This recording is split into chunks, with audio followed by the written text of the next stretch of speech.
So ayun mga kamanok, magandang gabi sa inyong lahat. Alright, so gagawa tayo ng video ngayon and hopefully umabot yung battery life natin kasi yung aking cellphone 7% na lang. So nakita ko ang daming mga subscriber na nagtatanong kaya minabuti ko na bago ako mag-charge, bago ako matulog, gumawa muna ako ng video para sa inyo. Syempre, sasagutin kong muli ang inyong bawat katanungan na inyong inilalagay kasi mahalaga po kayo para sa akin para maturuan natin, magabayan natin yung mga newbie, yung mga baguhan pagdating sa pagmamanok. Alright? So, ayan, pa 5% na tayo. Huwag natin masyadong patagalin to. Simulan na po kaagad natin ang ating mga katanungan na sasagutin. So, ang unang katanungan ay galing kay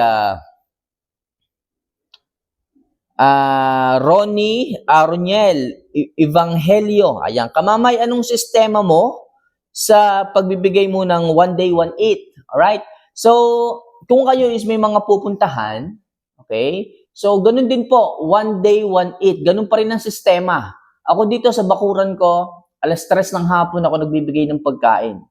Okay? Alas 3 ng hapon ako nagbibigay ng pagkain sapagkat alam naman natin na yung ating mga pupuntahan kadalasan sa hapon tayo iniimbitahan. Sa hapon tayo iniimbitahan.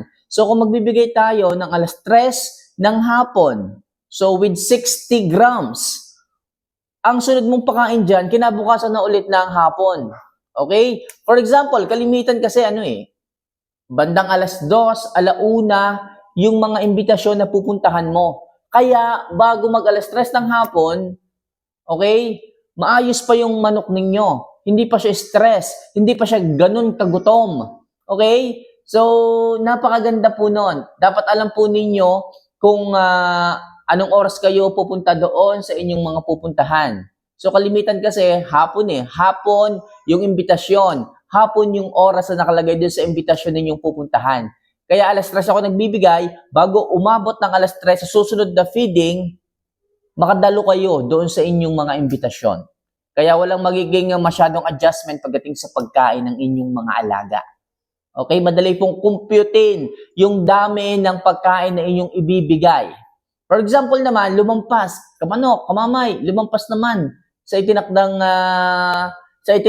oras ng kasiyahan o nung invitation yung aking pupuntahan. Masyado nang magugutom yung aking mga alagang mga manok. So sabi ko nga, kung alas 3 kayo nagbibigay, tapos yung nakalagay din sa invitation kung anong oras is, halimbawa sabihin natin 6 p.m. Ibig sabihin, pag nagbigay ka ulit ng alas 3 ng 60 grams, masyadong busog na yung alaga mo. So, pag dumating yung alas 6 ng gabi, possible, hindi sila, alam mo yun, hindi sila magsasayaw ng maayos. So, pagka ganun, ang gagawin mo, mag-a-add ka lang ng 4 grams every hour. Kung halimbawa, alas 3 yung feeding time mo, okay? So, pagdating ng alas 3, magbibigay ka na ng feedings. So, bibilangin mo ngayon kung ilang oras yung bibilangin after ng feedings mo. Kagaya nung sabi ko sa inyo, ang nakalagay doon sa invitation is 6 p.m. So, from 3 p.m., 4, 5, 6, 3 hours. So, magbibigay ka ngayon sa 3 p.m. Hindi ka magbibigay ng 60 grams kasi yung 60 grams, i-consume niya yon sa loob ng 24 hours ulit. Pero, ang kailangan ng ating mga alaga is i-consume lang niya yung ibibigay mong pagkain for 3 hours. Kasi yung invitation, yung oras na nakalagay doon sa invitation is 6 p.m. So, 3 hours from 3 p.m. yung oras na papasok. Ibig sabihin, magbibigay ka lang ng 4, 8, 12. 12 grams lang ang ibibigay mo at goods na yon pagdating sa mga alaga mo. Ganun po ang computation ko pagdating sa pagkain na dapat mong ibigay kung anong oras man ang iyong pupuntahang invitation. So, sana malinaw tayo dyan. Okay? So, yung iba nagtatanong, nagtataka, nababahala. One day, one eat, baka masyadong magutom. Lalo na kung ako may pupuntahan, mamamasyal kami ng mga alaga ko. Hindi sila magiging happy, baka ma-stress sila. So, hindi po sila may stress. As long as tama po yung dami ng pagkain na inyong ibibigay, gaya na sabi ko sa inyo, every hour, 4 grams ang inyong ibigay. So, goods na goods po yun. Magiging masaya, magiging healthy, magiging happy ang inyong mga alaga.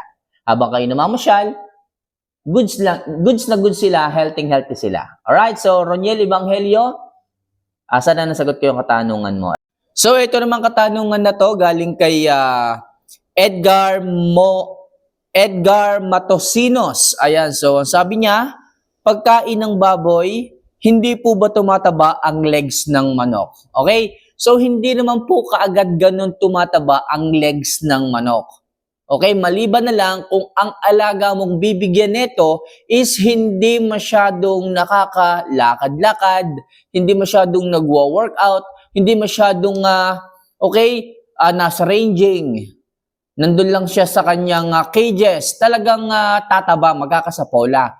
Pero, gaya nga ng sabi ko sa inyo, yung feeding mixture natin is merong fermented Jackie Oats na siyang tumutulong upang hindi hayaang mag-stored yung fat sa katawan, hindi po mangyayari na magkakaroon ng taba ang katawan ng inyong mga alaga. Okay? Hindi mangyayari na mag-stored yung sapola sa katawan ng inyong mga manok. Kaya mga kamanok, yung combination nyo po ng feeding mixture with fermented Jackie Oats, napakaganda po niya sa inyong mga alaga. Kahit maghalo kayo ng pagkain ng baboy, hindi mananabayan. At ano naman po ang benefits ng pagkain ng baboy? O yung feeds na binibigay natin sa baboy ay pinapakain natin sa manok. So nagiging maganda po ang postura ng manok. Nagiging maganda po yung, paano ko ba sasabihin to? Yung reach ng kanyang mga ginagawang motions. Nagiging maganda po yun mga kamanok. Kaya po para sa akin, napakahalaga po niyan. And para doon sa mga manok na medyo payatin, makakatulong to build some body o to build some muscle. Makakatulong po ito. Lalo na yung pre-starter hog pellet, yung pangbiik. Mataas po yan sa protina. Sa mga naghahabol dyan ng maganda at bultong pangangatawan, malalaki. Sa mga payat na manok ninyo, ang problema nyo yung pangangatawan, makakatulong si pre. Okay? Pre-hog starter pellet sa inyong mga manok. Yan po yung mga medyo may kaliitang, parang micro pellet, panturo sa mga biik para kumain. Yun po yung mataas sa protina talaga. Kaya mga kamanok, makukuha ng inyong mga alaga yung magagandang pangangatawan, okay, na inyong inaasam pagdating sa kanila. Alright, so Edgar, sana nasagot ko po yung katanungan ninyo. Ulitin ko, sa tulong ng fermented Jackie Oats, hindi niya hahayaan na mag-store ng sapola yung katawan ng inyong mga alaga. Kaya bulto na magaan pa rin. Medyo may konting bigat, medyo may konting lambot, pero hindi ganun katubig ang pangangatawan ng inyong mga manok. Kaya para sa akin, goods na goods ang pagkain ng baboy para sa ating mga alaga. Alright? So next, ito galing kay Henry Cumia. Ayan, Idol, ano po ang gamot sa limberneck ng manok? Thanks. Okay, sa mga newbie na na bagong nakakarinig ng limberneck, ito po yung yung bigla na lang po na magtutwist yung lieg ng inyong mga alaga dahil dito sa limberneck.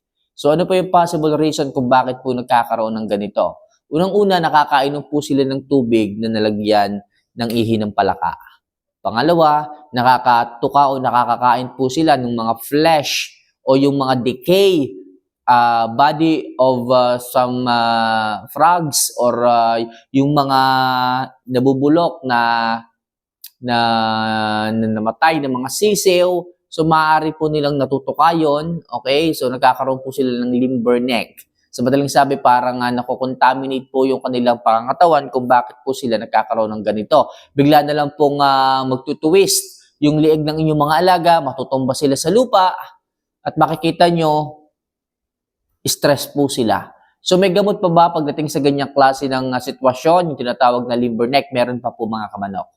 Lalo na kung mga materialis nyo po, yung nagkaganyan, hindi inaasahan na bigla na lang pagising nyo, kinaumagahan, nakaganon na po sila. So, ang gawin nyo, kumuha po kayo ng Yakult Probiotics, lagyan nyo po ng konting asin, then siya po ang ipaiinom sa kanila.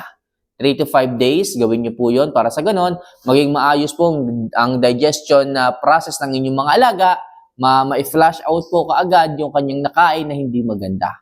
O kaya naman mga kamanok, yung Herbolts. Pwede po kayo magbigay 7 drops to 10 drops ng Herbolts every day.